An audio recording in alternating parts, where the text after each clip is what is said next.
বিবি পায়রা পায়রা বিবি পায়রা পায়রা বিবি পায়রা পায়রা বিবি ও মামা দেখো না আমার চুলটা হিরোর মতো লাগছে না? হ্যাঁ তো, তবে বাবান চুলটা আরেকটু কাটিয়ে নিয়ে আসি চল, তাহলে পারফেক্ট হিরো লাগবে। ও মা শোনো, তুমি দোকানদারকে বলবে আমাকে যেন হিরোর মতো চুল কাটিয়ে দেয়, পুরো যেন শাহরুখ খানের মতো দেখতে লাগে। ও মা বলো না, বলবে তো? বলবে না তো? উফ, চুপ কেন করে রয়েছো, কথা কেন বলছো না? হ্যাঁ হ্যাঁ রে বাবা, দোকানদারকে বলবো তোকে শাহরুখ খানের মতনই চুল কাটিয়ে দেবে। ওকে। কি বৌদি, কেমন আছেন? খবর সব ভালো তো? হ্যাঁ দাদা ভালো। আরে বাবান, কেমন আছো?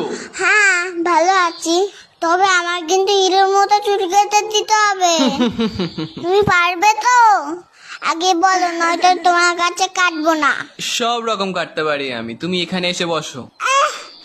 আমাকে একটু উঁচু করে দাও, আমি তো মুখটাই দেখতে পাচ্ছি না। হ্যাঁ তাই তো, তুমি নামো, আমি উঁচু করে দিচ্ছি। দেখো আমার জন্য সব চুল কেটে দিও না। বাবা নড়ো না, কান টান কেটে যাবে কিন্তু।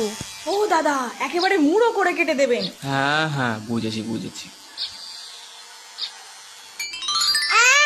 আমার চুলগুলো কোথায় গেল?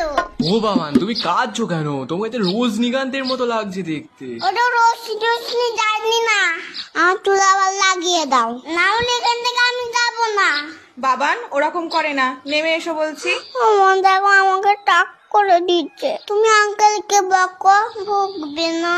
শোন, টাক হয়েছিস তো কি হয়েছে, ও আবার দুদিনে চুল গজিয়ে যাবে, তাছাড়া তো তোর হিরোর মতনই লাগছে। ঠিক আছে ঠিক আছে, টাক যখন হয়ে গেছি তাহলে চকলেট দাও। এই তো বাবান, ভালো ছেলে, বাহ বাহ। তুমি চুপ করো, তোমার দেখুন আর কখনো চুল কাটতে আসে না।